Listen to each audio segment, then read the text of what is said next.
Hello. स्वागत है आप सभी का GKRWA स्टडी पर। मेरा नाम निधि। आज के वीडियो में हम डिस्कस करने वाले हैं हिंदी के टॉप 30 ऐसे क्वेश्चन आंसर जो कि सभी परीक्षाओं के लिए महत्वपूर्ण रहेंगे। तो आप लोग वीडियो को शुरू से अंत तक ज़रूर देखिएगा और 30 में से कितने क्वेश्चन का आंसर आप सही कर पा रहे हैं अपना स्कोर हमें कमेंट बॉक्स में ज़रूर बताइएगा। तो चलिए अब हम शुरू करते हैं फर्स्ट क्वेश्चन से। स्वागत में कौन सी संधि है? बताइए, स्वागत में कौन सी संधि है?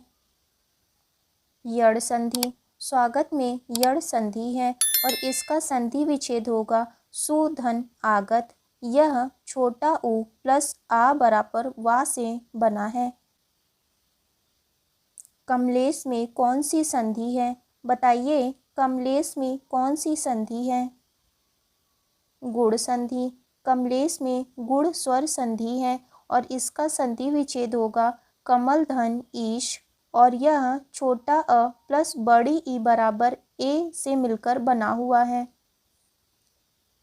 रजनीश में कौन सी संधि है? बताइए, इसका राइट आंसर क्या होगा?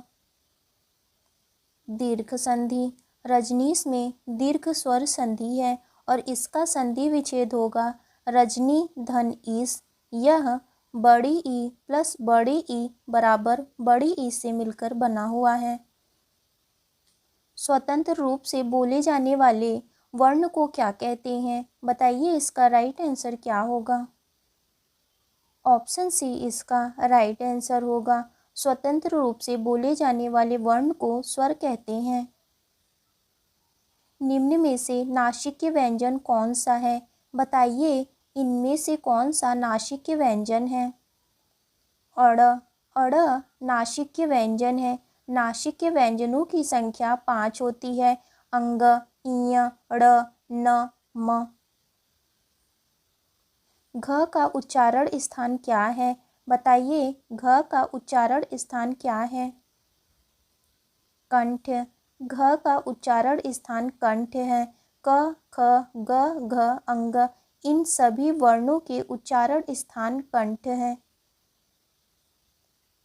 अघोष वर्ण कौन सा है? बताइए, इनमें से कौन सा अघोष वर्ण है? ये सभी श, श, श, ह ये सभी अघोष वर्ण हैं। स का उच्चारण स्थान क्या है? दंत्य मूल या तो आप इसे मसूड़ा भी कह सकते हैं। स का उच्चारण स्थान दंत्य मूल है। आरक्षण शब्द में कौन सा उपसर्ग है? बताइए, आरक्षण शब्द में कौन सा उपसर्ग है? आ। आरक्षण शब्द में आ उपसर्ग है। किसी शब्द के समीप आकर नया शब्द बनाना उपसर्ग कहलाता है। लेखक शब्द के अंत में कौन सा प्रत्यय लगा हुआ है? बताइए, इसका राइट आंसर क्या होगा? ऑप्शन डी इसका राइट आंसर है। अक। लेखक शब्द के अंत में अक प्रत्यय लगा हुआ है। जहाँ उपमेय में अनेक उपमाओं की शंका होती है वहाँ पर कौन सा अलंकार होता है? संदेह अलंकार। जहाँ एक शब्द में एक से अधिक अर्थ जुड़े हों वहाँ पर कौन सा अलंकार होता है? ऑप्शन बी इसका राइट आंसर होगा। जहाँ एक शब्द में एक से अधिक अर्थ जुड़े हों वहाँ पर श्लेष अलंकार होता है। जहाँ कोई शब्द एक से अधिक बार प्रयुक्त हो और उसके अर्थ अलग अलग हो वहाँ पर कौन सा अलंकार होता है? वहाँ पर यमक अलंकार होता है। कारक के कितने भेद हैं? बताइए, कारक के कितने भेद हैं? 8 भेद। कारक के 8 भेद हैं। कर्ता, कर्म, करण, संप्रदान, आपादान, संबंध, अधिकरण और संबोधन। के लिए किस कारक का चिन्ह है? बताइए, के लिए किस कारक का चिन्ह है? संप्रदान कारक का। के लिए संप्रदान कारक का चिन्ह है। संप्रदान का अर्थ होता है देना। द्विगु समास का उदाहरण है। बताइए, इनमें से कौन सा द्विगु समास का उदाहरण है? त्रिभुवन। त्रिभुवन द्विगु समास का उदाहरण है।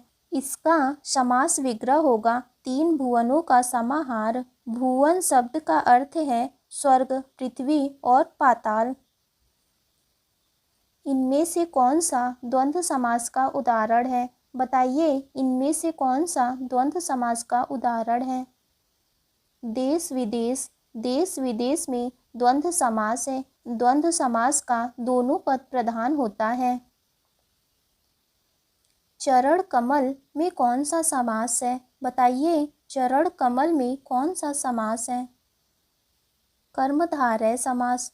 चरण कमल में कर्मधारय समास है और इसका समास विग्रह होगा कमल के समान चरण। लंबोदर में कौन सा समास है? बताइए, इसका राइट आंसर क्या होगा? ऑप्शन डी इसका राइट आंसर है। लंबोदर में बहुव्रीहि समास है और इसका समास विग्रह होगा लंबा है उदर जिसका, अर्थात गणेश जी। वसुमती किसका पर्यायवाची शब्द है? बताइए, वसुमती का पर्यायवाची शब्द क्या होगा? पृथ्वी। वसुमती पृथ्वी का पर्यायवाची शब्द है और पृथ्वी के अन्य पर्यायवाची शब्द वसुंधरा, रत्नगर्भा, मेदिनी और उर्वी। पखेरु किसका पर्यायवाची शब्द है? बताइए, पखेरु का पर्यायवाची शब्द क्या होगा? पक्षी। पखेरु पक्षी का पर्यायवाची शब्द है और पक्षी के अन्य पर्यायवाची शब्द परिंदा, खग। मारुत किसका पर्यायवाची शब्द है? बताइए, मारुत का पर्यायवाची शब्द क्या होगा? हवा। मारुत हवा का पर्यायवाची शब्द है और अन्य पर्यायवाची शब्द अनिल, बयार, पवन। द्विज किसका पर्यायवाची शब्द है? बताइए, द्विज का पर्यायवाची शब्द क्या होगा? ब्राह्मण। द्विज का पर्यायवाची शब्द ब्राह्मण है और ब्राह्मण के अन्य पर्यायवाची शब्द विप्र। जो पूजा के योग्य हो उसे हम क्या कहते हैं? पूजनीय। जो पूजा के योग्य हो उसे हम पूजनीय कहते हैं। जिसका कोई शत्रु पैदा ही नहीं हुआ हो उसे हम क्या कहते हैं? अजात शत्रु। जिसका कोई शत्रु पैदा ही नहीं हुआ हो उसे हम अजात शत्रु कहते हैं। किसी के पास रखी दूसरे की वस्तु को हम क्या कहते हैं? थाती। किसी के पास रखी दूसरे की वस्तु को हम थाती कहते हैं या अमानत भी कहते हैं। कामकाज में कोरा होना का क्या अर्थ है? बताइए, कामकाज में कोरा होना का क्या अर्थ है? काम न जानना। कामकाज में कोरा होना का अर्थ है कामकाज न जानना। मुंह का निवाला का क्या अर्थ है? बताइए, मुंह का निवाला का क्या अर्थ है? ऑप्शन सी इसका राइट आंसर होगा। मुंह का निवाला का अर्थ है बहुत आसान काम। गंगा गए गंगादास, जमुना गए जमुनादास का क्या अर्थ है? ऑप्शन डी इसका राइट आंसर होगा। जिसका कोई दृढ़ सिद्धांत नहीं होता। गंगा गए गंगादास, जमुना गए जमुनादास का अर्थ है जिसका कोई दृढ़ सिद्धांत नहीं होता। 100 सयाने एक मत का क्या अर्थ है? बताइए, 100 सयाने एक मत का क्या अर्थ है? ऑप्शन डी इसका राइट आंसर होगा। 100 सयाने एक मत का अर्थ है बुद्धिमान के विचार एक से होते हैं। देश प्रेम में कौन सा समास है? बताइए, देश प्रेम में कौन सा समास है? यह आपका टेस्ट क्वेश्चन होगा।